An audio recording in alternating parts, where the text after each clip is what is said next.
The skies above my house darkened with an ominous shadow. It was the form of the northern bird of prey known only as the Falcon, carrying none other than Val Heffelfinger. They had journeyed south to collect content and carried back to the vast northern wastes. I'll admit I was scared, but intrigued.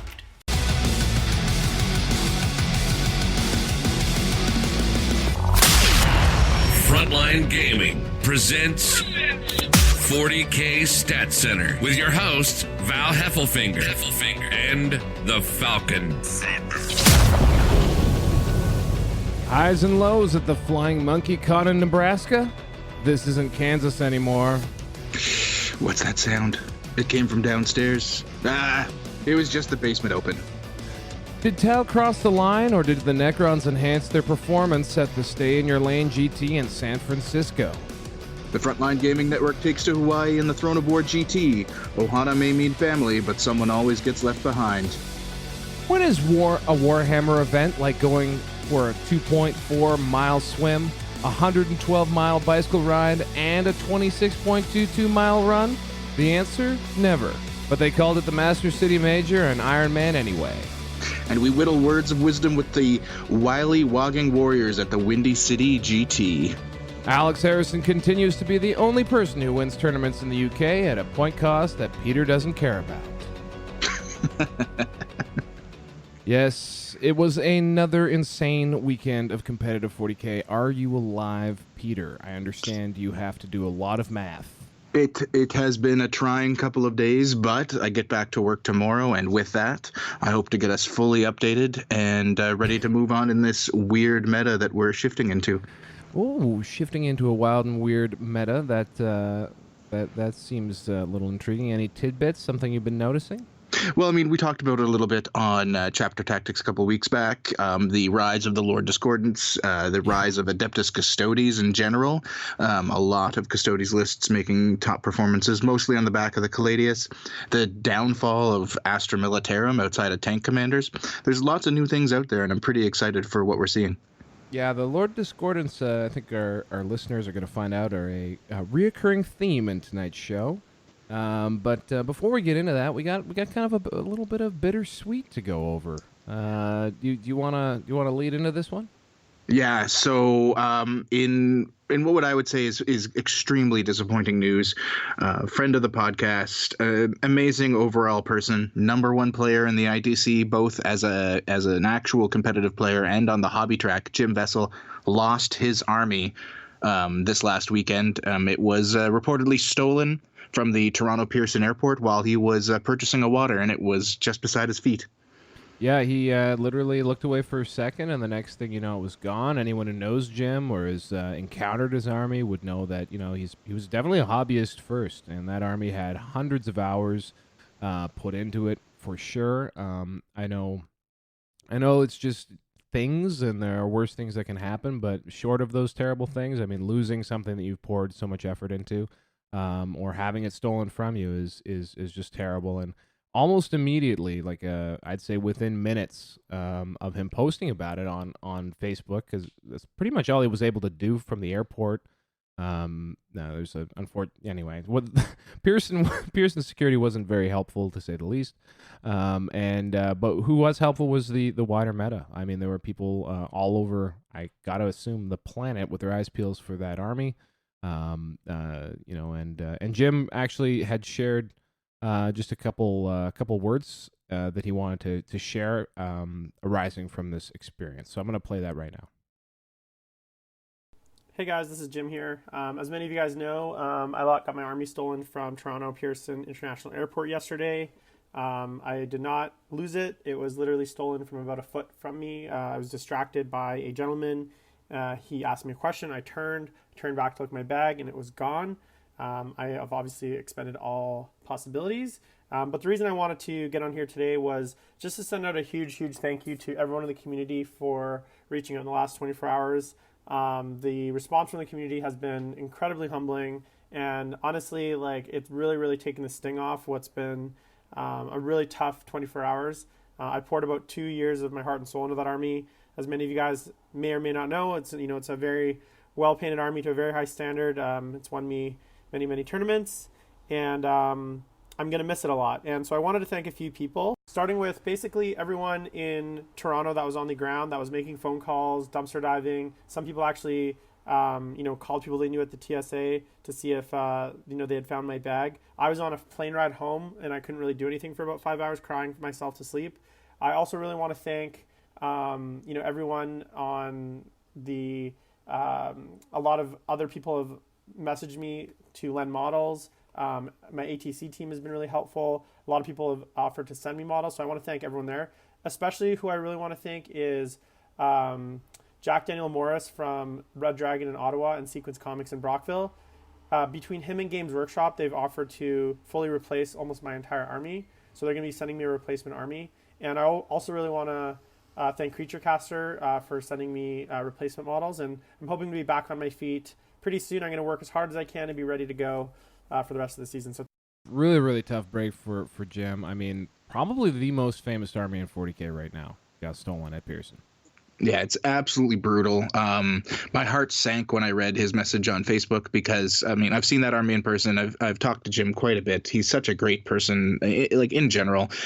And to have this happen to like such a paragon in our community, it sucks always when you hear about someone's army getting stolen or destroyed in some weird fashion. But this one hit a little closer to home, I think. Literally, he was at my city's airport. So sorry about that one, Jimbo. And, we'll have some more coverage about the tournament he was returning home from. I believe he managed a 5-1, but we'll be actually talking to the winner of that one later on in the show. Before we get on to our tournament news, just wanted to maybe plug a couple things. One thing that a little bird has been into me about is actually the upcoming American Team Championship.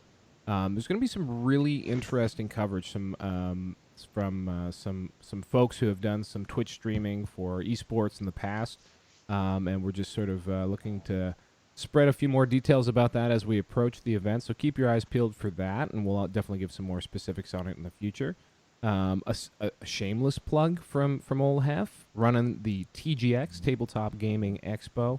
You can find it at www.tabletopgamingx.com in Toronto, Ontario. Kind of. It's actually in Mississauga near our Pearson Airport. That one's on July 20th. We are sitting right around 50 players right now, so we're sort of on that cusp of majordom. It'd be great. That's about roughly where we actually got to last year. So hopefully with a final push, we can actually hit the major numbers that we've been sort of chasing for a few years. That's awesome. And I mean, we would be remiss not to talk about Capital City Bloodbath in mid-August there in Ottawa, Canada. Both Val and I will be there, although I don't believe either of us are playing. We've signed on to help do a little bit of commentating on the event. This is the dumbest idea I've ever had. Like we're going to a Warhammer. You're traveling across the continent, and I'm inconvenienced, and we're just going to hang out and talk about games. Who are we doing it with? I believe his name is what's it? Something like the Lying Wargamer. Yeah, I don't know. He's a British funny guy. Greasy hair. Super greasy. Like you'd think he'd wash every now and then. Beautiful beard, though. I give him the beard. He's got a better beard than I do. So he can wiggle through all those chimneys when he's sweeping them. Yes, we're going to be doing commentary with Rob from The Honest Wargamer. Michael Scott is also going to be assisting us, and not from The Office, like he has to remind everyone. And I believe Scrivo is coming, also from The Honest Wargamer, sort of a sidekick to Rob. They're a package deal at the hip. You have to take them both. You can't just get one. And then they're going to do a wild, adventurous tour through Central Canada, as they used to call it. Afterwards. But enough rambling. I think it's time that we stop teasing our listeners and we jump into it. Tournament news is made possible by BestCoastPairings.com. Download the BCP TO app to organize events for just about any tabletop game system. Download the player app to easily find and participate in events from around the world. Subscribe to BCP for as little as $5 a month to support the team and unlock additional features. Available for iOS and Android. BestCoastPairings.com. Competitive events easier. Flying Monkey Con is our first event up on the docket. was 80 players. It was ITC format. Took place in the beautiful Drury Hotel in Wichita, Kansas, where the ornery dudes from the Flying Monkeys podcast once again spread their wings for a charitable cause and brought together a larger portion of the Midwest with them. Once again, Bam Bam and crew put on a beautiful showing brimming with meals, drinks, and dice. And let's hear from the man himself, Bam Bam. So the Flying Monkey was initially founded by a guy named Troy Graber. Troy Graber's a local guy to Wichita. And he started it 4 years ago, and it was originally at a place called the Hyatt. 2 years ago, he turned it over to Duncan and Matt and myself, and we took over running it. So this is basically the 4th year of the Monkey, but the 2nd year of the tournament team as far as us running it. As to the venue, we have a super cool venue, actually. It's a historic hotel in downtown Wichita. It sits right on the river, and so players can stay there at the hotel and just walk downstairs and play their games. It's a place called the Drury. And the Jury is, it's like been around since Wichita's been around. So it's really a cool, super neat venue. There's stuff nearby for the family to do. And we really like being there. And we'll probably be back there next year again. Actually, this year we expanded and took up more of the Jury. And we couldn't be more happier with the venue. The venue goes really well, really smooth. And they work with us on stuff. We had over 80 players. We probably could have sold 100 tickets. We will shoot for 100 next year. We were over 80 this year. All events like this at that size and that scale, to have a clear winner and just to see the meta being what it was, we're really happy with how it turned out. Lord Discordants are a thing. So if you're out there list building, you need to have an idea of what a Lord Discordant is capable of and what it can do. It was super cool to see Chaos being back on the tables. A lot of tables, Demons had a good presence. The meta's pretty neat. It's different than what it was last year. Last year, Knights were on every table. Knights were everywhere. And this year, it just seems like a lot of players had a lot of different stuff. And there were a lot of good records out of different styles of list. And that's super cool for 40K. I think our tournament, the meta, is pretty much the Midwest. It's a lot of the Midwest guys, Omaha, Minnesota, Kansas, Missouri, Texas, Oklahoma. Pretty much the middle of the United States. A lot of guys attend and hit a lot of these tournaments because they're within driving distance. So that's pretty much what you'll see. We had a really good mix of stuff this year. We had Knights, we had Chaos, we had different Yanari lists, we had Custodies all over the place. It's pretty interesting to see that we did have a good diversity of lists, and that made us really happy. We did have to enforce some things from the ITC Code of Conduct. We did have a player that was DQ'd for 3 violations, and it's hard to do that as a tournament organizer, but you have to do that to maintain the integrity of the event. Okay, so there was Bam Bam giving us a nice deep background on the Flying Monkey Con. You can listen to their podcast. I believe it's just the Flying Monkeys podcast. Am I right, Peter? You are 100% correct. And if you are looking for further information on what happened at the event that led to the disqualification that Bam Bam talked about, we're not going to get any deeper into that. We're just going to stick to some of the results of the event. But you can check it out. The TOs have actually disclosed quite a lot about their decisions that they made. And the player involved has also offered up some thoughts. From what I understand, this week on the Flying Monkey podcast, or at least very soon, the player, as well as the TOs, and I assume some other folks will be talking about the event and what went down. So if you're into that side of it, go to the horse's mouth, Bam Bam's mouth. So now as Bam Bam mentioned, there was a pretty wide diversity of lists at the con. However, it did stray a little bit from the beaten path. If we look at where the meta has been shaping up post-FAQ, Knights are still the predominant faction at just over 10%, and Flying Monkey Con was no different. While Bam Bam did say he didn't feel like he saw a lot of Knights, they did make up 10% of the field. What's interesting, though, is where they separated was what came next. Tau Empire also made up 10% of the field. They were 8 of the lists in the 80-person event, which is about double what you're currently seeing worldwide.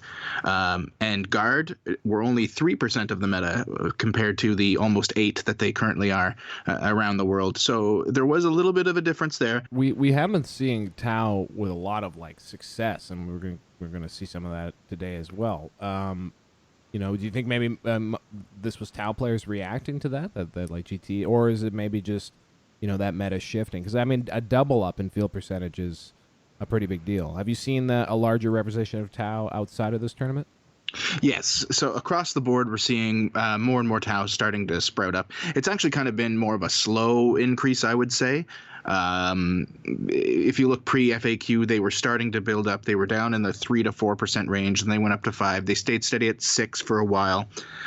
In post-FAQ, they're now in the 7, 8, 9, and now 10% range at a lot of events. It's a very strong faction right now.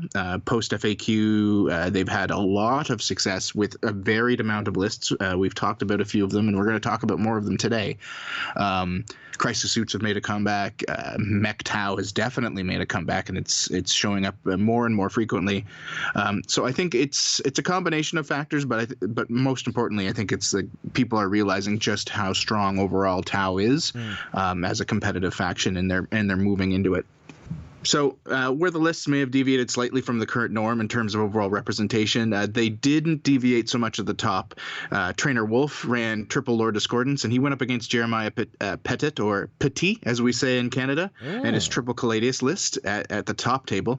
You can catch the stream via Iron Halo TV on Twitch to see just how that game went down, along with 5 other fully commented games by the TOs and several podcast personalities, including the TFG radio team. I believe Adam and John were both there. Not sure if Danny recorded anything. I wouldn't be surprised though. But Val, did you want to take a shot at going over one of the lists? Okay, absolutely. So why don't we start with Jeremiah's list? You know, this is a good one for old Hef. It's nice and short. It's Custodes. We got an Adeptus Custodes Battalion. The Warlord was a shield captain on bike with the Interceptor Lance, obviously, Auric Achilles and Ambisor Cordia. And then we had Trahan Valoris as the second HQ. Under the elites, we had a Vexilla Praetor and carrying the Vexilla Magnifica.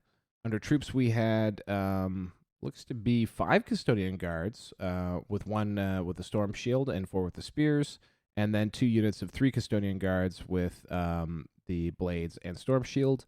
Under Fast Attack, we had, of course, the aforementioned 3 Palace Grav Attack with twin Arachnus Blaze Cannons. And then in heavy support, we had 3 Caladius Grav Tanks with twin Celestius Accelerator Cannon and twin Lastrum Bolt Cannon. Peter, those are some funny words. They are, and that's what Custodes does to you. It makes you talk in weird ways, just like most of this game. That's true, actually. Good job, Val. You did your best. I bungled that so badly. Why don't we get Jeremiah to just, pipe up about his list and tell us what it was all about? Here to answer a couple of questions about my army in particular for the weekend. First and foremost, pure Custodes. No filler, all quality entertainment. All of my troops are dangerous. They're OBSEC. You can't tie them up with little things. The army has powerful and reliable shooting coming from the tanks. The tanks are disruptive to a horde meta, relying on deep strike strategies and able to push them back and counteract many of the buffs that allow them to dig in deep real fast. And a solid counter to Eldari flyers, being able to hit them on solid numbers with strong guns, and look good doing it. For the MVP for the weekend for my army, people would expect me to say the Caladius Grav Tanks, and while they were the backbone of my army, inevitably most games they went down. So in their shadow was the Palace Grav Attacks, consistently grabbing the objectives, putting out a surprising amount of firepower that was able to siphon the tanks, and combine their fire, even able to take down hordes of light infantry, enough for me to be able to pull the victories I was able to achieve. All right, thanks, Jeremiah. So many well-spoken 40K nerds out there, I gotta say. I'm impressed. Yeah, I'm pretty excited by it. And one thing that we should mention is Jeremiah really didn't get a whole lot of credit for it, but he did take a similar, if not the exact same list to Bug Eater GT a few weeks ago, and did win it there as well. So this isn't his first time at a top table at a GT or better. Rocking the pure Custodes, or mono-faction Custodes, if we're using the style guide. All right, so you wanted to, you were frothing at the bit here. You really want to talk about Trainer's List. Another well-spoken 40K player, I'll point out. Why don't you read us through it? Because I'm thinking this is going to be a unique list that's going to blow our minds.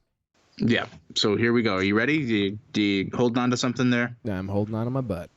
So, Trainer Wolf, Flying Monkey Gun, Spearhead Detachment, The Purge. He brought a Sorcerer with Jump Pack and Force Axe, 2 Hellforged Contemptor Dreadnoughts with double Butcher Cannons and Havoc Launchers, and 3 Hellforged Daradeo Dreadnoughts, all with Butcher Cannons and Greater Havoc Launchers.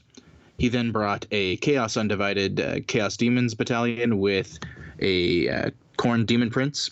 a Poxbringer, 2 units of 10 Brimstone Horrors, and a squad of 27 Plague Bearers. And finally, he had a Supreme Command Detachment, the Flawless Host, using the Specialist Detachment, the Soulforged Pack. In it, he had 3 Lord Discordants on Hellstalkers with autocannons. And that is actually a little bit different. It kind of went a little bit more the Husin way. Am I being ignorant in saying that? Like a lot more of the dreads and that purge approach?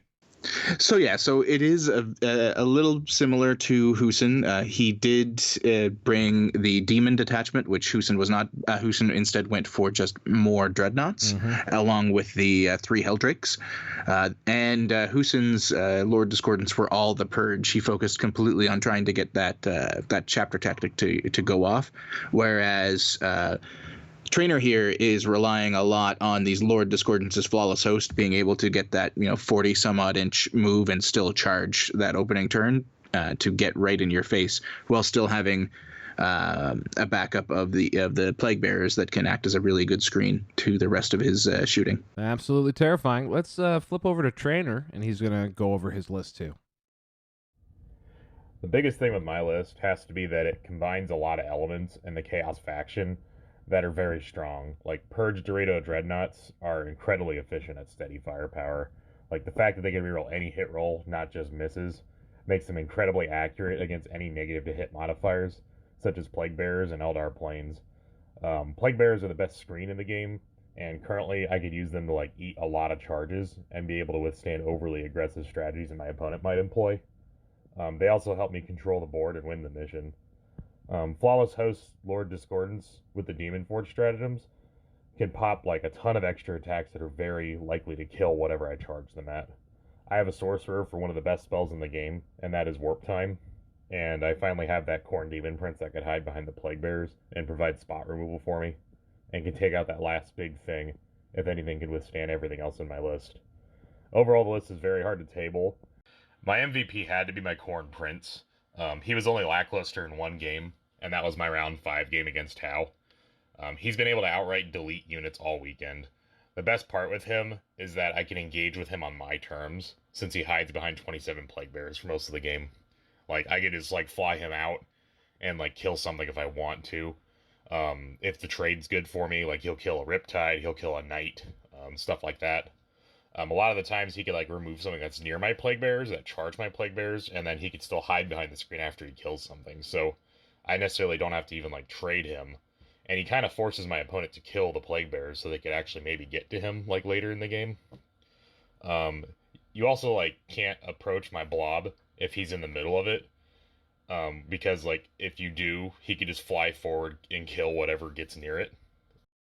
Well, for one, Don is a good player, and his list has an awesome foundation to it. The threat overload in his list was absurd, but I'm more of a reactive player. I like mid-range lists with a lot of tools. So I wanted a screen, and I wanted Warp Time. Discordants are incredibly powerful with Warp Time. You can usually just delete something with one turn 1 with a Discordant, like, by Warp Timing it. The Discordant's also something your opponent has to kill if it's, like, in his face after I, like, Warp Time it forward and it kills something. Prescience also gives the list some, like, utility, and it lets the Discordants, like, pop extra attacks on 4s instead of 5s. Flawless Host Discordants are also way more killy than any other Legion. Plague Bears also let me go second in some games and take a charge in the face, and they also control the board against, like, gun lines, and they also score me recon and hold more if my opponent plays KG to avoid the Discordants. I love his use of the term disco. Yeah, that seems to be the new trend, and he's hopped onto it with glee. One might say reckless abandon. I like that one better. Now, Trainer was also recorded at the end of the event as saying that he wanted to specifically play this list at least once before all the units in it got nerfed into the ground. Their final match ended up being an absolute nightmare, as Jeremiah got to see firsthand just the kind of quality blender Flawless Host Discordants can be. I guess we'll kick this one over to Jeremiah first, and then over to Trainer for his wrap-up thoughts. In the final game against Traynor, the big turning point, turn 1, when I disrespected the Lord. Did not give him the proper respect, and for that, he brought to you authentic Minnesotan cuisine, Shield Captain on a stick. The next big turning point was honestly turn 2. when my 5-man squad came in, made their charge for the first time when they came down, whole event, failed to kill the Lord Discordant there, leaving me with 3 wounds. And for that, they paid for the hubris in losing 3 of their men. The Minnesotan cuisine, smash captain on a stick. That's some. I didn't know that. Maybe that was in the deleted scenes of Fargo. I must have missed it. Let's get on over to Trainer. The turning point had to be my turn 1.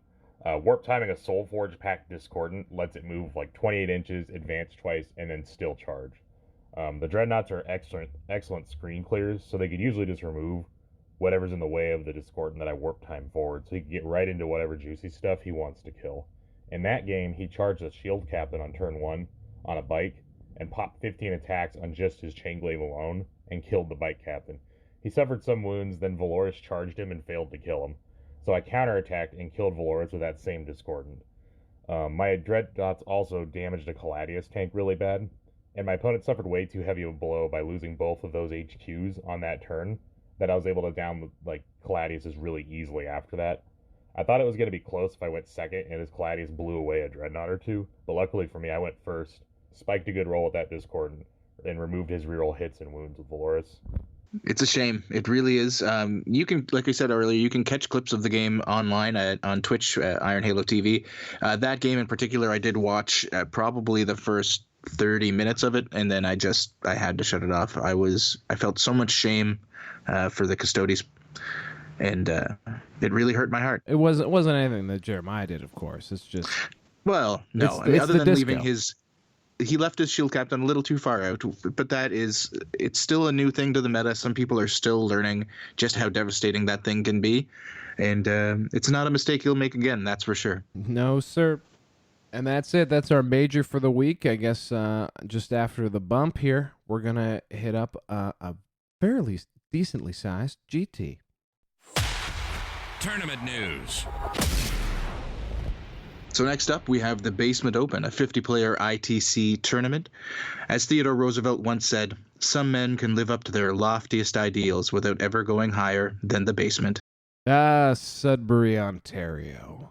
The Canadian Shield. The mining industry. The environmental devastation. A town that would be considered north in any context other than the province of Ontario. Sudbury has suddenly become a home to a pair of tournaments bigger than a gigantic novelty nickel.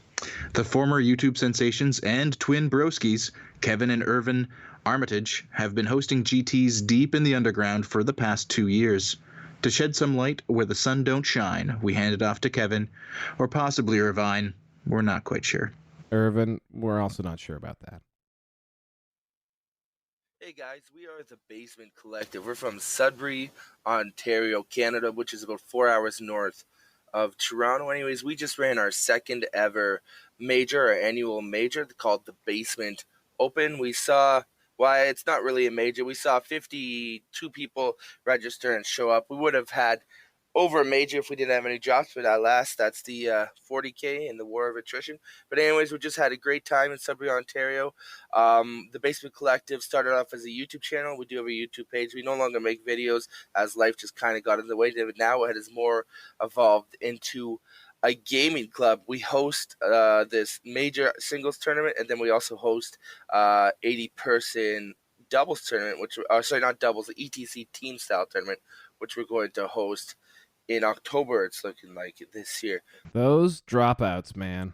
Always bringing down things. Bunch of wankers. Guys, if you sign up for a tournament, show up. Who cares about your kids or your wife or your dog or all those important things?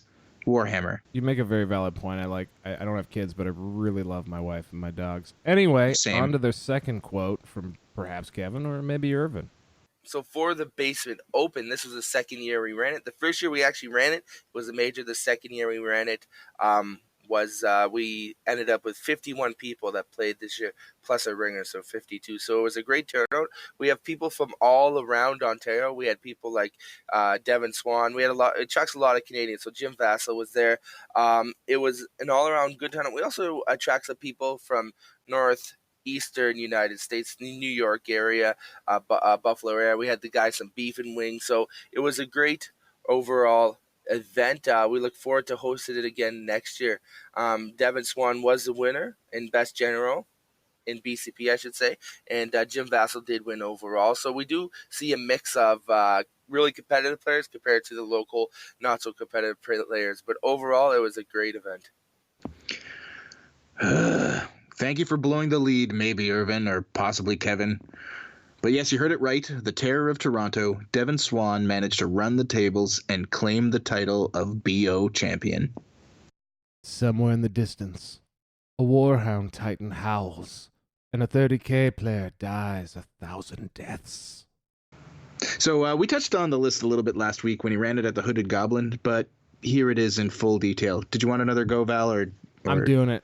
It's Tau. I speak Tau. I can handle this. We got a Battalion Detachment. So we touched on this one last week, but this week we're going to really dive in.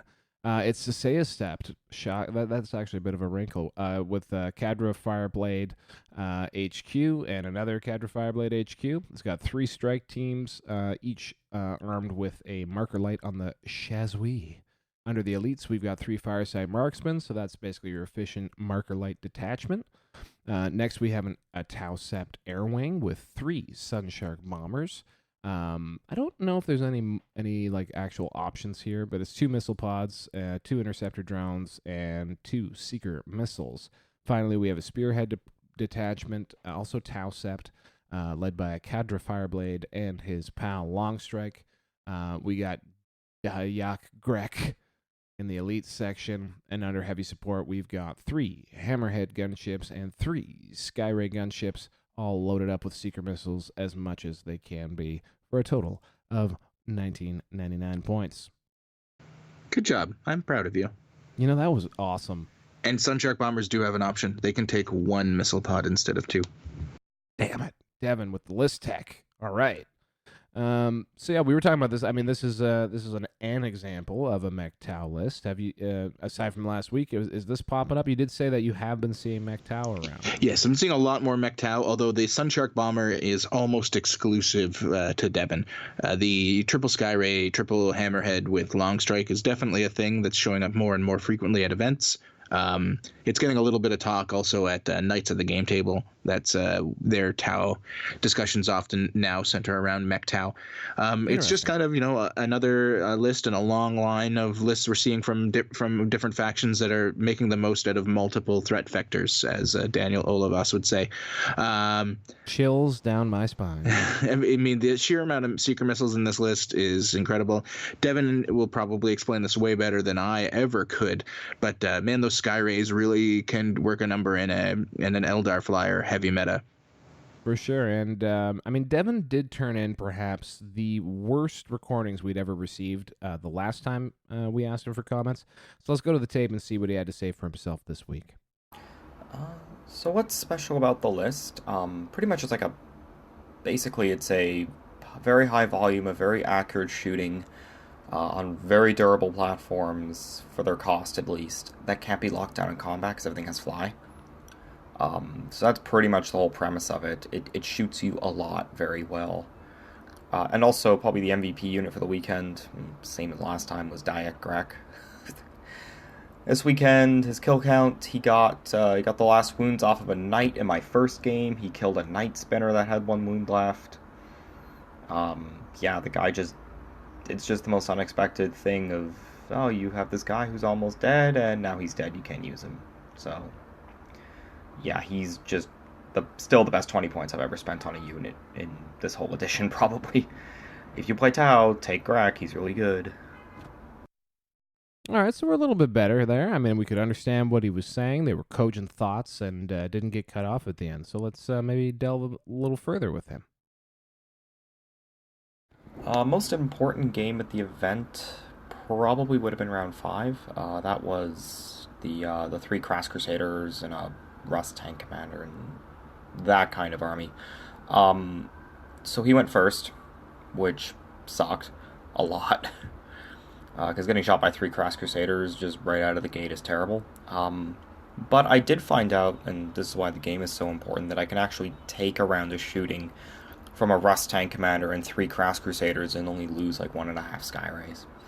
So that was very encouraging for me going forward. So my opponent, he rolled hot on some things, but his first night Crusader kind of rolled like crap, and he failed a 3d6 rerollable charge on a Blood Angel Smash Captain. So that didn't go too well for him, and then afterwards I picked up 2.5 Knights in my first turn, and that was basically the game right there. So, yeah, I found that I could go second against Crass Crusaders and still win, which... So the final question that I actually posed to him was obviously last week he was playing this list at, or maybe the week before, at the Hooded Goblin GT, also in the neighborhood. And just want to ask him what the difference is because for a monster of a man that is Devin Swan, a 2-loss weekend, it's not a good weekend. He's going to go pick on some innocent people after that. So I wanted to ask him what made the difference going up north to Sudbury this weekend.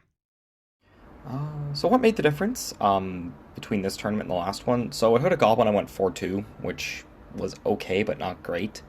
That was also really my first time playing the list, so there were a couple learning pains and certain things I probably could have done better in certain matchups, especially the ones I lost.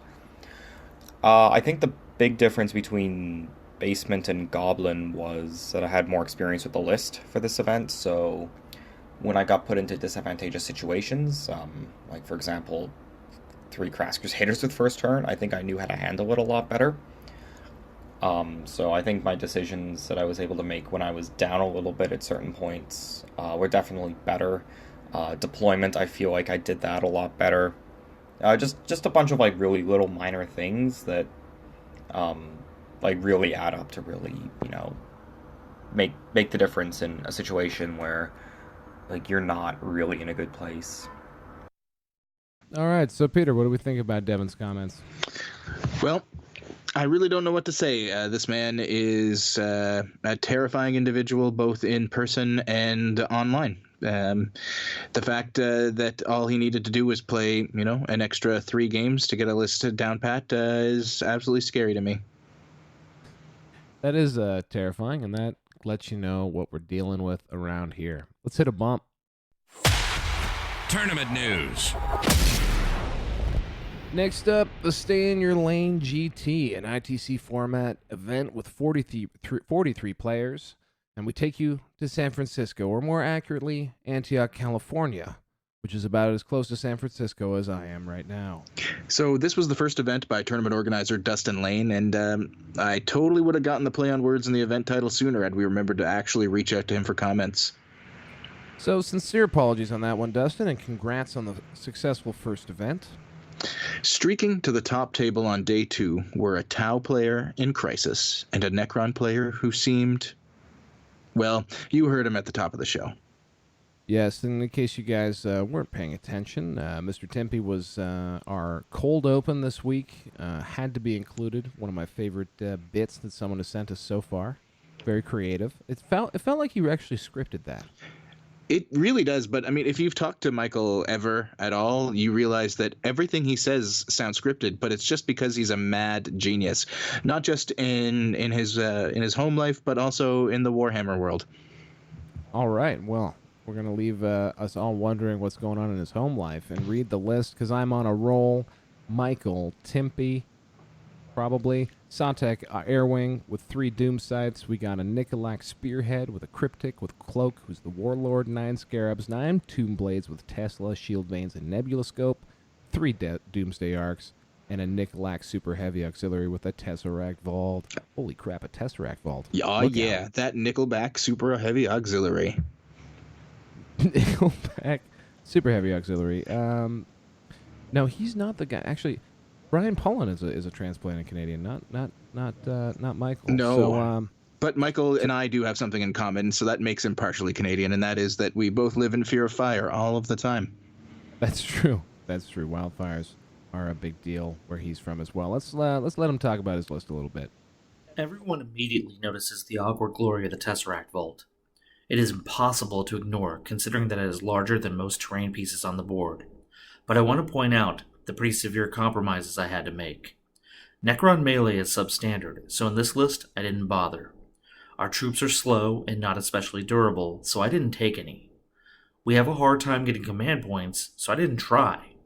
Once you give up on melee, board control, objective secured, and command points, it focuses your list quite nicely. Gotta get rid of all that extraneous stuff, Yeah, like, 3/4 of the game. Let's just not do it. It's very similar to playing Tau, actually. So let's hear what he says about his MVP, I think. The MVP award in my list goes to the Doomsides and Doomsday Arcs. They are the core of a lot of Necron lists, and it is clear why. They are mobile and durable workhorses. There is a reason you see them so often. Though it does limit list building because you need 3 Doomsides and at least 2 Doomsday Arcs, it is better to have a mandatory option than no options at all. Just ask any Grey Knights player. I mean, if you can find one.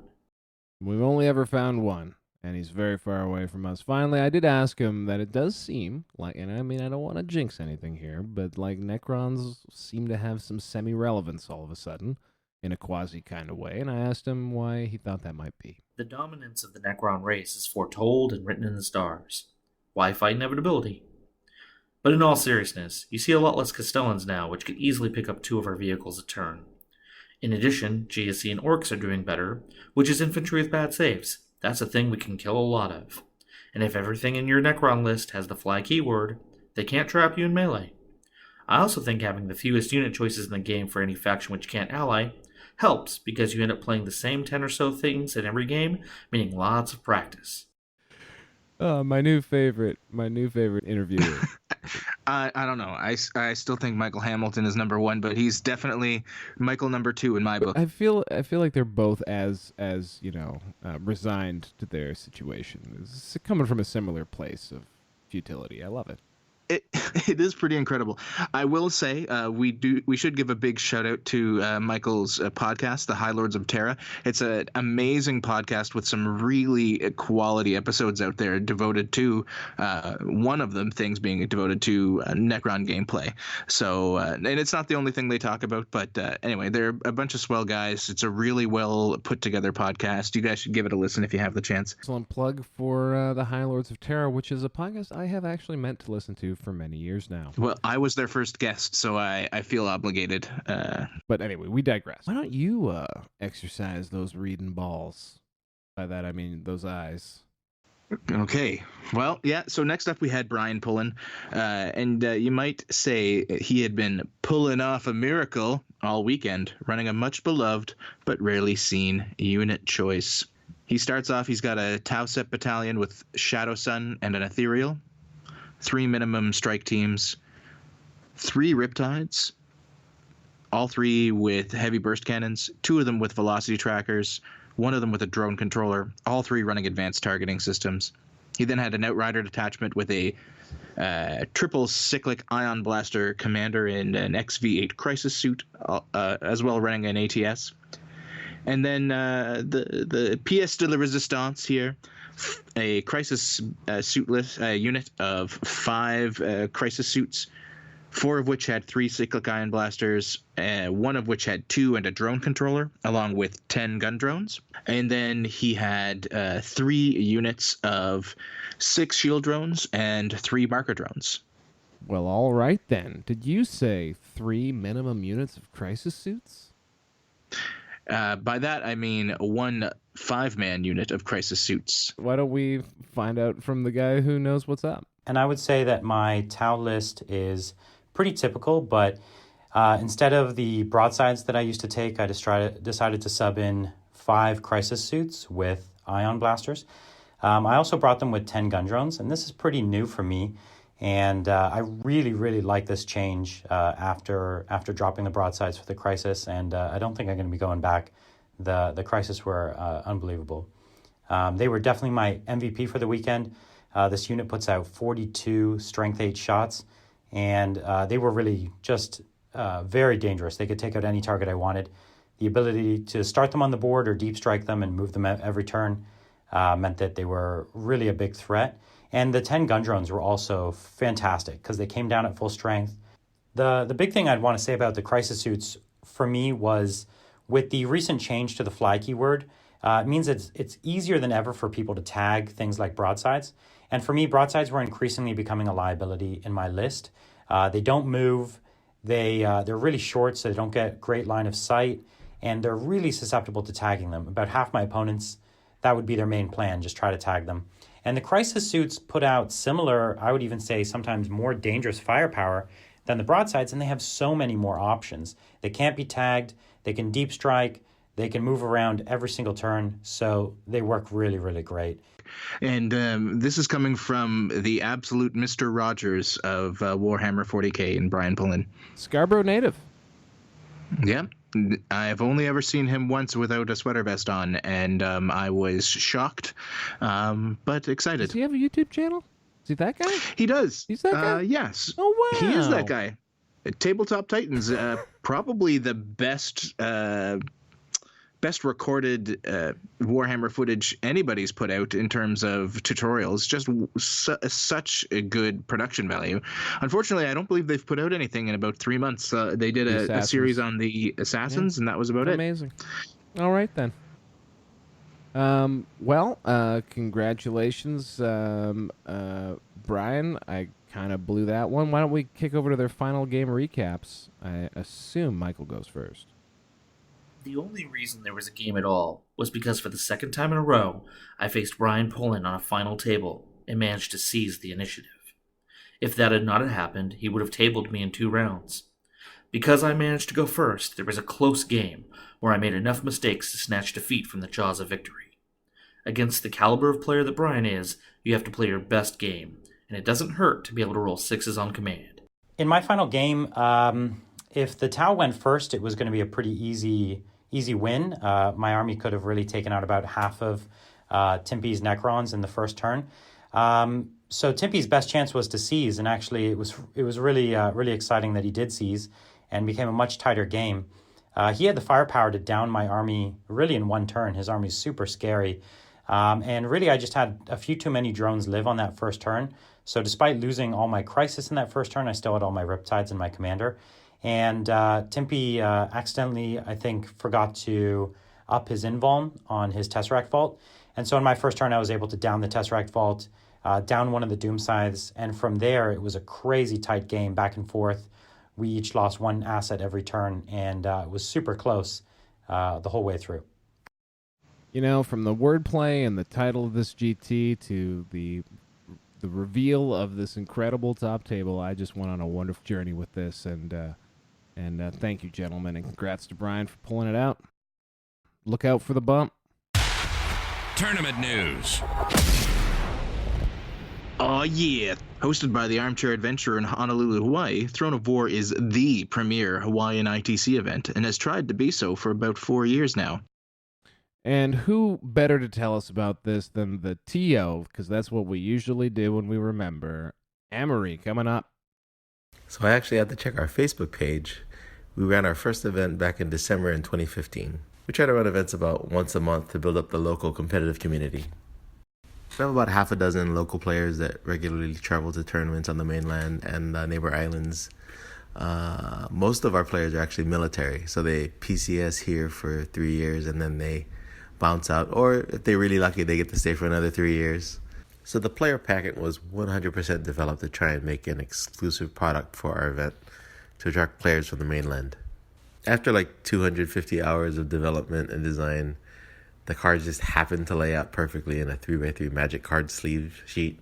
I probably should have set up why he was talking about his pack. If you haven't looked at it, the actual tournament pack for the Throne of War GT was awesome. It's newsworthy, and they had this dice that you roll, and it's got the different deployment maps on it with measurements. I would say at this point it's probably the nicest player pack I've ever seen anyone produce, as well as player kit, right? Because everyone got a die that attended, and everyone got the cards for that have all the secondaries and I believe all the missions on them. So it's super well designed. It's well put together.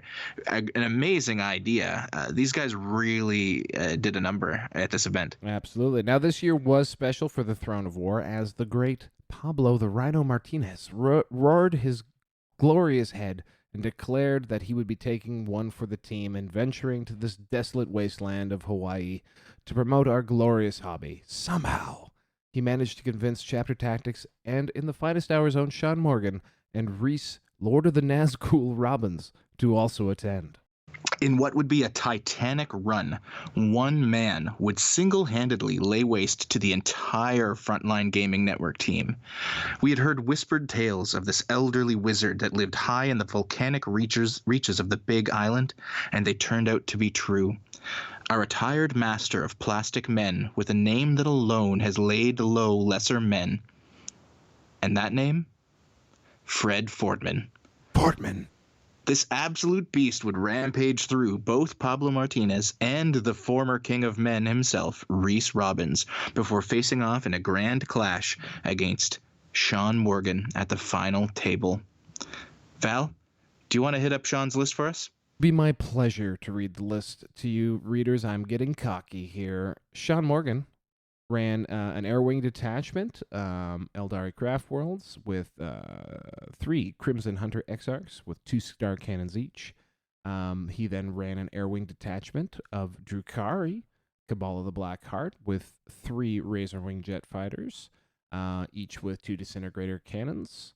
And then finally, in his Battalion Detachment, he ran Craft Worlds. It was equipped with an Autok Skyrunner, who was running a Banshee Mask, which is fun, Shuriken Pistol, Twin Shuriken Catapult, a Farseer, a Warlock. Under the Troops section, he had 3 units of 8 Storm Guardians for that very lovely OCD appearance on the page. And then finally, 5 Wave Serpents. 3 of them had twin scatter lasers, and 2 of them had twin. They're loaded the exact same, but for some reason written differently. That's all I got. Are they? What am I seeing here? Well, it's the magic of what got loaded into BCP, my friend. For some reason, 3 of them listed as Shuriken Cannon Twin Scatter, and the 2 of them listed as Twin Scatter Twin Shuriken Catapult, which are a little bit different. What? But 2 of them are cheaper. Twin Shuriken Catapult, not Cannon. Got it. You got it. You got it. You got there. My brain cleaved in 2 there. Listen, when you read a list that's as cancerous as this, it happens to the best of us. Causes hallucination. But in all seriousness, yes, this is a terrifying list brought by our very own Sean Morgan. He's run multiple variations of late trying to get down exactly what works for him. And needless to say, this has definitely done so. He has put up a couple of really good performances of late in a number of big tournaments, and getting to the top table at Hawaii's biggest event is now one of them. Why don't we go to the Velvet Glove himself and find out what he has to say? I think the thing a lot of people don't realize about the flyer list is that it's absolutely possible to kill the 6 flyers. There are plenty of shooting armies or even melee armies that have the punch to do it. The problem is killing the 6 flyers and also killing whatever else is on the ground, which is where the 5 Wave Serpents come in my version. I don't really have a whole lot else going, but with 5 Wave Serpents and 6 flyers, it's basically impossible to get rid of both of them. And if you kill the Wave Serpents, I'm probably tabling you, and if you kill the flyers, you don't do anything to my scoring potential. So it presents a real kind of horns of a dilemma for many armies to get caught in. The MVP for the weekend was no doubt hand down the Wave Serpents. They're obviously ridiculously tough, and like everyone is sort of aware of that, and they have that once per game smite that they can do. But a lot of people underestimate how much firepower they actually put out. With 11 shots per with the scatter lasers up top, the Wave Serpents are surprisingly terrifying to most infantry units, and allows me to clear out a lot of stuff that would otherwise kind of clog up the board, hold objectives, and get in the way. And between that and controlling your enemy's movement, blocking charge lanes, and tying units down, the Wave Serpent is just an incredibly quick, incredibly versatile scoring unit. That was a nice little rundown on the Wave Serpent. And of course, if anyone out there has not gotten enough of Sean's recap there, I'm sure he'll go into much greater detail on both his own show, The Finest Hour, and probably on Chapter Tactics next week, because Pablo, I believe, is still tanning on a beach somewhere. Yep, he's definitely living some kind of horrible nightmare. So who was the other half of that top table? Well, we already kind of really talked him up. Mm-hmm. The elderly wizard himself, mm-hmm. Fred Fortman. Mm-hmm. He ran a Adeptus Astartes mixed spearhead detachment. The majority of this list is going to be Ultramarines. However, he did take a unit of 4 servitors that were Black Templars. He brought a Tech Marine, the aforementioned 4 servitors, a Relic Whirlwind Scorpius, 3 Predators, and then he brought a second Ultramarine Spearhead, this with another Tech Marine with 2 server harnesses instead of 1. That gives him access to the Plasma Cutter and the Flamer. He then had 3 units of 3 Eliminators and 2 Repulsors with twin las cannons as the main option instead of the secondary Onslaught cannon. And then lastly, he had Mr. Rubber Booty himself, Roe Booty Gullyman. True or false, this list gives you a little bustle in your hedgerow? True. This is an extremely similar list to one that did very well at LVO, Aaron Towler's Ultramarines list. I don't want to cut you off too quickly, but couldn't have been a better segue. Here's Mr. Fortman talking about his list. Hi, Val. This is Fred. The wife and I are about to leave on a 13-hour journey back to Chicago from Hawaii. Answer to your first question, anything special about your list? My list is unabashedly stolen from Aaron Towler last July before the ATC. He made up the Bobby G 2 Repulsors, 3 Predator list that I stole from him. I added 9 Eliminators just for this tournament, just because I have an unhealthy fear of Psychers standing behind Plague Bearers. I didn't run into that, but it helped me out a lot in my Game 4 against Reese when I was able to take out all of his buffing Psychers, so the Bullgren weren't as scary. Well, of course, in this list, Bobby G is the MVP. Everybody works on God mode whenever they're within 6 inches of him. You can really see the power drop off if anybody wanders away from the Big Daddy. He is actually the reason the list even works, to be honest. That's a very important lesson from Fred Fortman. Don't wander away from Big Daddy. So these two gentlemen, of course, they come to a clash at the top table. Fred does wind up winning, but I believe they draw it out, do they not? Yes. So while Fred did win it all based on battle points, as he absolutely lawnmowered his other 4 opponents, in terms of battle points accrued at least, he and Sean ended up playing to the draw. All right, so let's hear them talk about the final game and how that came to be. I knew the game with Fred wasn't going to be easy. The Space Marines are way better than most people give them credit for, but unfortunately I had some things go wrong later on that really kind of turned it against me. The first part of the game was pretty much exactly like I thought it'd be. We killed each other's firepower and kind of stripped away most of the important units, leaving him with just 1 or 2 tanks and me with just the Wave Serpents and a handful of troops. But at that point, he didn't really have anything else left to kill. And that meant I was trying to chase around his characters with 2-up saves and small isolated squads hiding in buildings, which is where the terrain really ended up helping him quite a lot, as I just couldn't get any kills on the final 3 turns of the game. So that put me down almost 6 points, and that was obviously quite painful. In my final game against Sean, after turn 1, I was able to go first, and I only dropped 1 flyer with all of his defensive play and his great setup. After only dropping 1 flyer, I thought to myself, I just have to try to get as many points as I can to finish in 2nd place because he's going to get this game. And it was looking like that up until around turn 4. He wasn't able to kill anything anymore, so I kept getting kill 1, kill more. And we kept tying on holding over and over again. So I started getting more points, but I just thought that meant I was guaranteed 2nd place.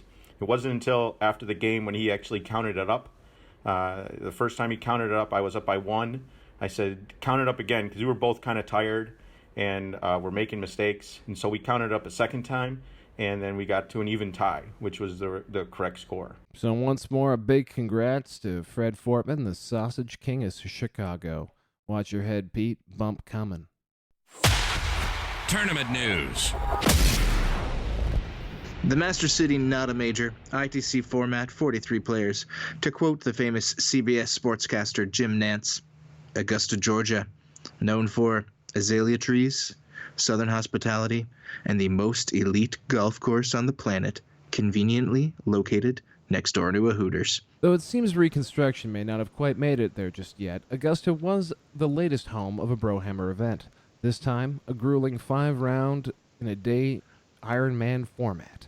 The conditions were so Spartan and hardcore that they didn't even use terrain in the first round. Just a bunch of empty Warhammer boxes. Seriously, the guys with the terrain showed up like 90 minutes after the first round was supposed to start? Guess they should have hired them Duke boys. Okay, over to the TO.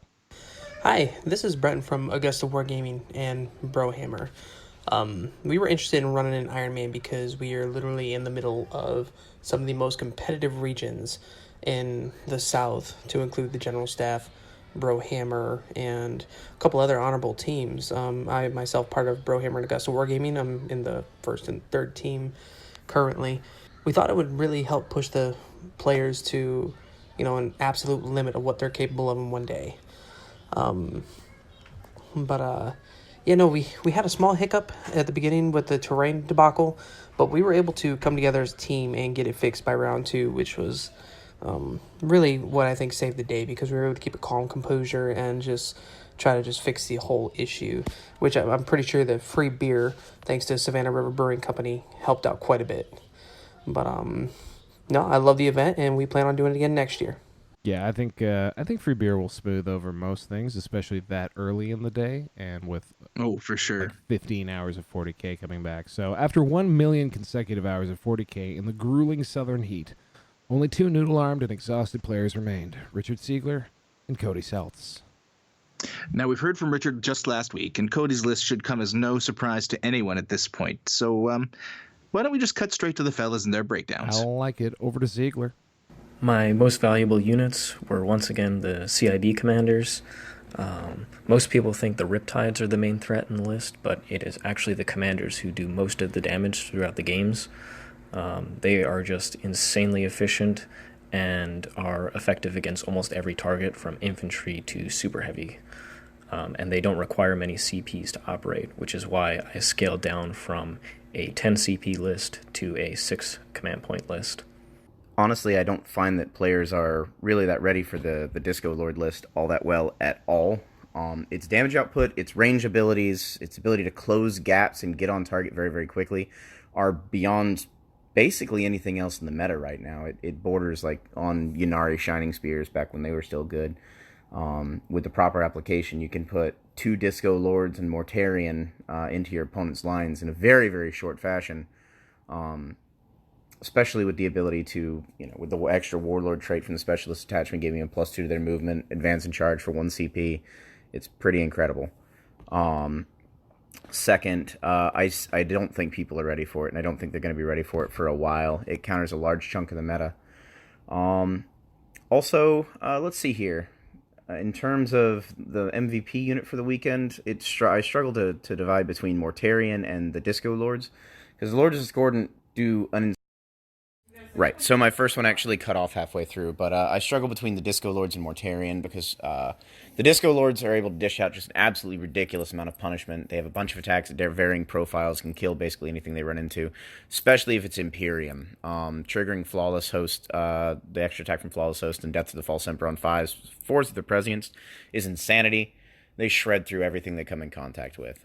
But the list does need Mortarion. Mortarion absorbs an absolutely blistering amount of firepower, and it's just very hard to pull him off the field. He's not necessary for the list, but people have the same philosophy about him they have about Tau, where people don't think they can charge Tau, so they just don't. Well, people think Mortarion has to die, so that's all they shoot. But then the rest of my list gets to function. They don't shoot the Plague Bears, which means the Plague Bears get their buffs up. They don't shoot the Disco Lords, which means the Disco Lords are free to move around the map. So I would say in terms of damage output, the Disco Lords, and in terms of survivability, Mortarion. That was 2 MVPs, but we'll let it slide because this list is certainly got a lot of valuable players in it. For sure. Just like all of these Lord Discordant lists that you're hearing about this week, last week, and probably into the at least near future.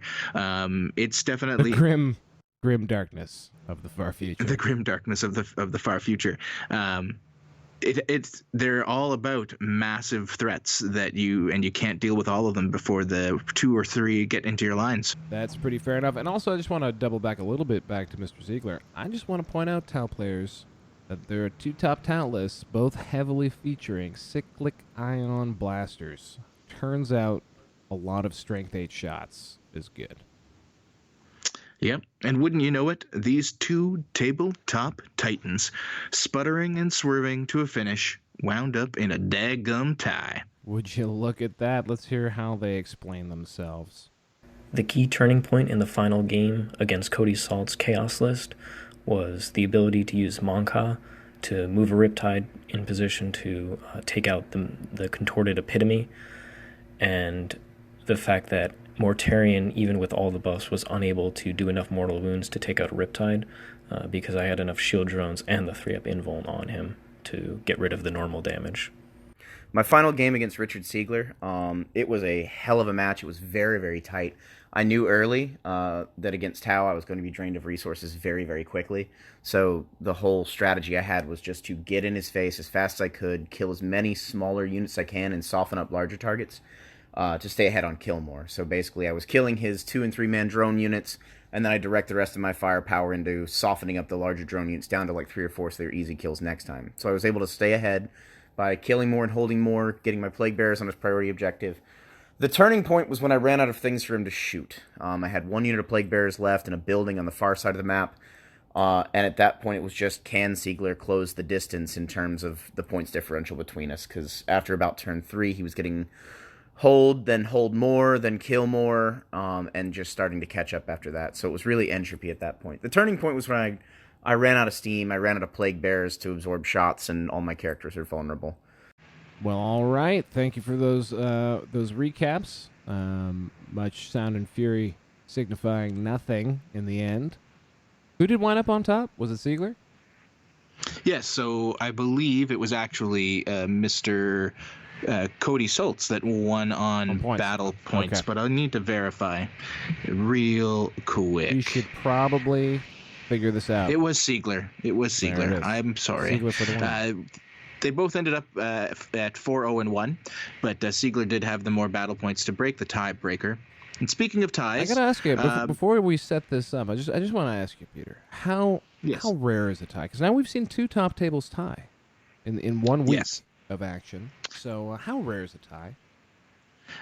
Ties are extremely rare. So I've collected data from about 11,000 tournament games now, and I've had 285 ties recorded.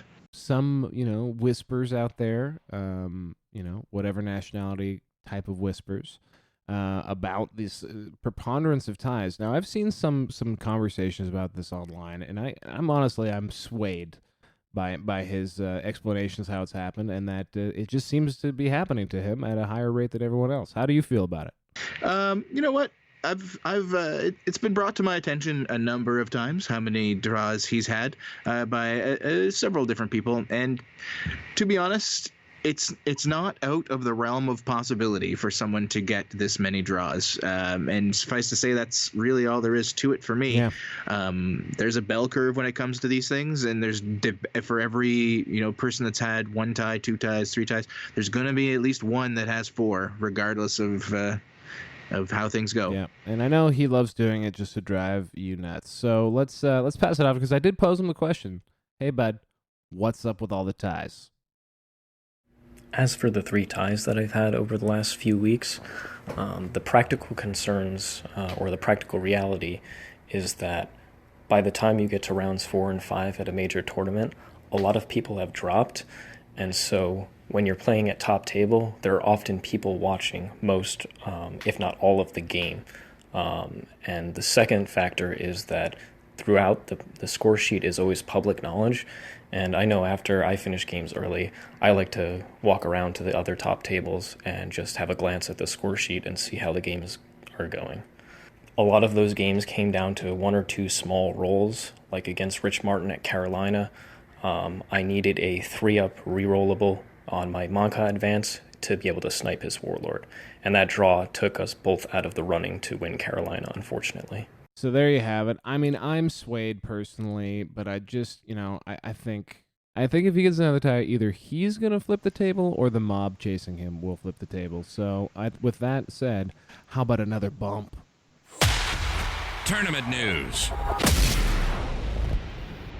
Explosions.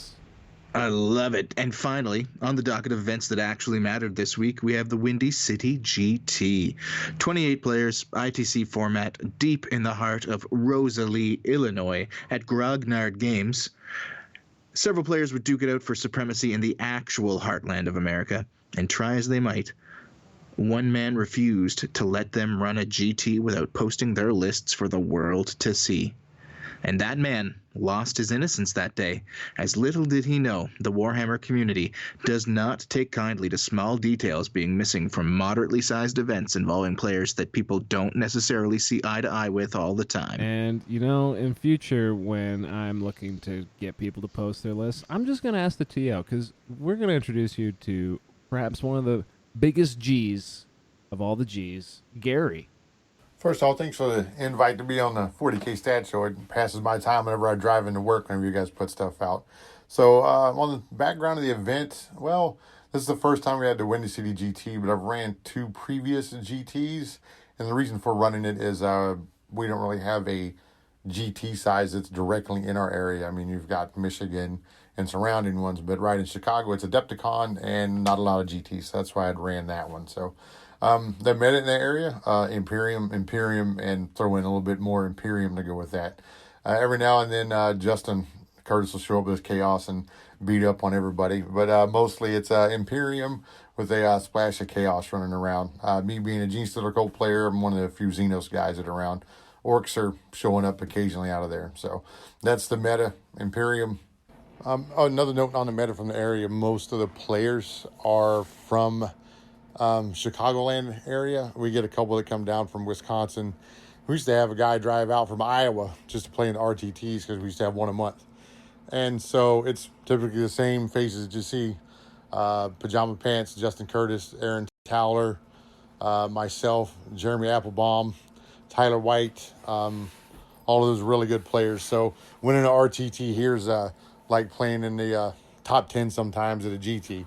It's not the easiest one, but it's really good. I used to laugh and say I have to go out of state to win a game. And given the crowd of people who tend to play in GTs in his neck of the woods, I thought I'd ask him a pointed question about that, given the outcry on my personal Facebook page. TOing in a land of Pajama Pants and Team Happy. It's entertaining, as always. I'll say on that one. Typically, there's not a lot of disagreements that go on.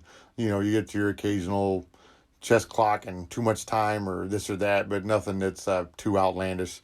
All of them are very high competitors, and but team is generally pretty easy going to go along with that because they all know the rules or whatnot, and there's not a lot of fiascos that go on around here. So being a TO in a team land in the land of Pajama Pants and Team Happy is actually fairly easy.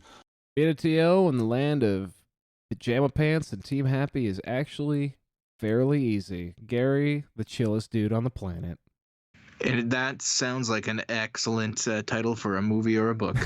Absolutely. And champion. So I think we've made some reference collect his to check. PJ Pants. Alan, impossible. PJ Pants, we'll call him. We'd like to wax political about the next event and all the players that attended, but this podcast has already been about 4 hours long, and there really is only one thing you need to know. PJ Pants won it all, and he won it with Orcs. This is 2 weeks in a row with Orcs winning a GT, and he is all in on telling you all about it. Actually, first, he's going to actually tell us where he went. I personally, when I first started playing 40K, he was the ITC champion, collected his check, and then he sort of just vanished in the mist. So I said, PJ Pants, Alan, where the hell did you go, buddy? Hey, Val. So, where have I been? So, after the ITC win, I took some time off as a newlywed, got married the same night in Vegas, and been traveling a lot since then, and just focusing on a couple key events, one of which is Adepticon. It's a big deal for me and my team, Chicago Kamikazes. We put a lot of effort into Adepticon teams every year. We come close most of the time, and we've won the last 2 years. And took some time off from 40K to play Age of Sigmar, getting third in ITC, and just winning at SoCal and the boys, and doing well at Michigan and some of the other events. And at LVO, lost to Pashby, who's killing it right now, and it was a really close game. So. Just getting back in the game now with Orcs, because I've been playing them for. So before we actually let him talk about his list, I really would like to read this list out because, I think by the end of this segment we should have a good nickname for this list, because I think it's genius. It's creative genius. PJ Pants, what he brought to the Windy City GT. It's a Death Skulls battalion with a Big Mech on Warbike with a KFF, custom force field, and custom Mega Blaster. He had a Big Mech with shock attack gun. He had 3 units of 10 Gretchen in that. Then he had a Bad Moons battalion with a War Boss, a Weird Boy, 2 units of 30 Orc Boys with Sluggas and Choppas, and a unit of 30 Gretchen, as well as 15 Tank Bustas. And then he topped it all off with a Freebooters detachment with Captain Badrock, a Weird Boy, a unit of 24 Gretchen, and 2 units of 10 Gretchen, 10 Flash Kits, 4 Smasher Guns, and 2 Tractor Cannons. Absolutely delightful. Inspired unit choices. No Ludas. Going all in on free boot of Flash Gits. I mean, it's a ballsy choice made by a ballsy player. Why don't we talk to him directly about why he came up with these incredible list selections? Essentially, the way the list works is it just has a bunch of different tools, which can all go off on a different game. And when one of them does go off, it's pretty good. If multiple units do well and roll well, then it gets really interesting really quick. And that's kind of essentially the way the game goes. The final game against Elliot, who's a fellow Kamikaze, and from a local perspective, Kamikaze, and then from a national perspective, part of Gentleman Gaming, he was a great person to play at the last round. But I just played Justin Curtis right before him, who had the exact same list. So I kind of had a practice game against the same army. So that was a good advantage for me going into the final. Mustn't have been trying to read his list on BCP. And then, you're not going to believe who his MVP is. Just wait. It's actually hilarious. So MVP of my current list is it's probably going to be the Runt Herd. I love putting him out there. No one wants to waste any powers on him. He's got 4 wounds, so he's kind of a little bit more difficult to kill, even if you're playing Tzeentch. He keeps my screens alive so that people can't get to things that matter. And he makes sure that I don't lose too many grots on morale. He also allows me to be really defensive with my War Boss, keep my War Boss a little bit back, don't waste him on morale control, and then be able to counter-strike anything that hits my front screen with a move and run from the War Boss.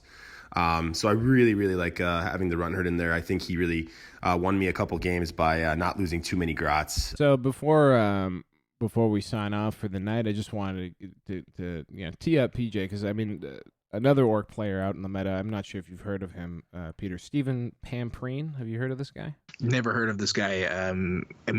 He sounds like a has-been at best. But he might have done something, last calendar a year ago. Yeah. Maybe 6 months ago, whatever. It's a minor player on the scene at this point, especially in the frame of reference of Orcs. So PJ wanted to take the chance to sort of clear the air on this topic. Val, I find this last question a little offensive. Is Stephen Pampreen a better Orc player than me? I guess this is because he claims to have something to do with my list, which is completely false. Stephen Pampreen has done absolutely nothing with Orcs. He's come close at a couple of tournaments and basically shit the bed before he got to the end. I've won War Games Con. I've won Broadside Bash. I've won Adepticon teams. I've even gone to Europe and played Orcs in Poland during the days of Lash, and I still won with Orcs. So I don't even know why this is a question. The truth is, Stephen Pampreen, a.k.a. Bilbo Baggins, a.k.a. sorry, Brad, I forgot your whole army, has not done anything with Orcs. Yeah, Stephen Pampreen apparently didn't actually write that list. Totally didn't write that list that PJ Pants just won with. That's good to hear. I'm glad that it's something that's completely his and his alone, and that no one helped him with. No one gave him any ideas. And I think with that, Peter, is there anything else that we need to cover? Okay, so I normally don't do this, but we did it last week, so I guess we do normally do it now that I think about it. We have one more event we should at least mention. The War in the Warp GT, War in the Warp 2. It happened over in Northampton, UK. 1,750 points, 30 players. So it is an ITC GT based on all of their parameters, just not one that I care about because it's 250 points too shy of what I like. Anyway, it still, it did have a lot of, or a good portion of UK's quality players in attendance. Team Draco was there, Simon Prittis, Conrad Bartkowitz, a few other big names. And it should come as no surprise at this point, but somehow Alex Harrison won yet another event with another faction, this time bringing primarily Harlequins in a 1,750-point list. I believe he had 1,400 points in Harlequins. So big shout out to Alex. I know we tried to get some interviews from him, and we may have gotten those voice clips, but we're running a little long here, and it was only 1,750 points, guys. You gotta bulk that out. You know what? If there's something that Alex Harrison's good at, it's bulking up. That's true. That's winning true. the shit out of Warhammer tournaments in the UK. Someone else win a tournament. Where's Manny Chima? Manny Chima? Yeah, where's this guy? Oh, he's behind a paywall, I bet. Oh, I wish I had an instant rap air horn sound effect to end that show. What a note to go out on. Talking trash from beyond an ocean. Love it. Any closing thoughts? Nope. Just once again, thanks everybody for listening. This is episode number 4, so we're officially doing That's it. a streak. And it's a streak. We're on the streak. So thanks everyone for tuning in. Big thanks to BCP for everything they do to help make this show possible, as well as Down Under Pairings, Tourney Keeper, all of those people that run random Excel spreadsheets and send them to me. Love it all. Normally we'd say thank you to Frontline Gaming, but they're on vacation in Hawaii, so I don't think they need our thanks this week. I think they're doing just fine. However, you could still subscribe to their Patreon page. Yeah, I'd be okay with that. Subscribe to the ITC Patreon. Chapter Tactics Patreon's okay too. Send them messages telling them that you think they smell nice and they're beautiful. And that's really all I have to say. Awesome. Well, without further ado, Peter. Bye-bye. This has been 40K Stat Center, a presentation of the Frontline Gaming Podcast Network. Like what we do? Subscribe to and rate us on YouTube and wherever podcasts can be found. Join the conversation. Follow 40K Stat Center on Facebook. You can also support the show directly by joining the Chapter Tactics Patreon and competitive 40K in general via the ITC Patreon or by grabbing a subscription to BCP.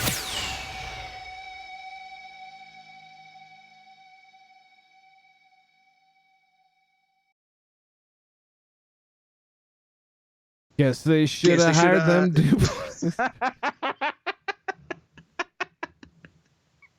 Okay, one more time. All right. Fuck.